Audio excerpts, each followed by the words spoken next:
experience is valued as an overlap that we all have. The best thing about resilience is that it is not a personality trait that you have or does not have, as an ability that anyone can learn.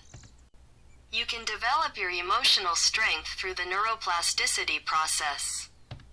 Our brain cannot be scared and calm at the same time.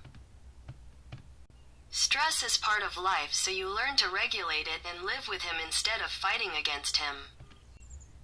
Resilient people are more creative and adaptive to the change too of the most important competitions in today's world. Your brain works best when you feel in control of the situation than when you are in survival mode. The basis for recovering emotional balance is in the attitude you take in front of painful events.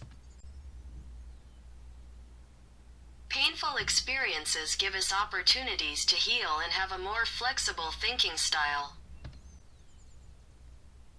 Thinking too much can hinder the progress we make towards our life goal and affect our happiness and general well-being. Develop full attention, we can reach a more balanced relationship with our thinking processes. Attention is a very effective tool to help you prosper in all the areas of your awareness.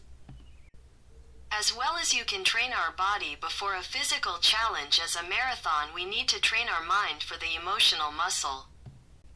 Breathe deeply, inhaling and exhaling the nose 3 times. We activate the calm and help our brain. Recognizing that we are going through a difficult time can help you overcome the trend of stucking in unpleasant thoughts. Recognizing our vulnerability is a route to return to calm, one step at the same time, making small actions each. When we face the uncertainty or challenges, our tonsil is activated, we flooded with negative thoughts. Negative thoughts can become so convincing that we can't sleep, we enter panico for the negative spiral.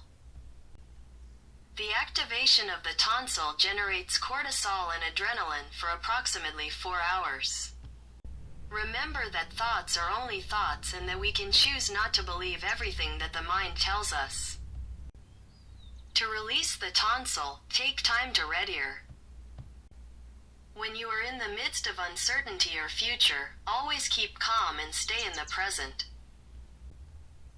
Decides to be a bit more flexible, adaptive, conscious than yesterday, taking a few minutes for mindfulness. Really, your brain. Everyone is full of suffering but is also full of overcoming. The basis for the ability to recover emotional balance is in the attitude you take in front of painful. You are as valuable as the goals you achieve. If we do not learn to self-observe, we will not adapt to today's demands. We are in automatic pilot for life, disconnected from what surrounds us, including people in the atmosphere. The problem is not to ignore that they're behind the way we think if we do not meet ourselves. Self-awareness requires having the courage to immerse ourselves inside us and dedicate a time to its improvement.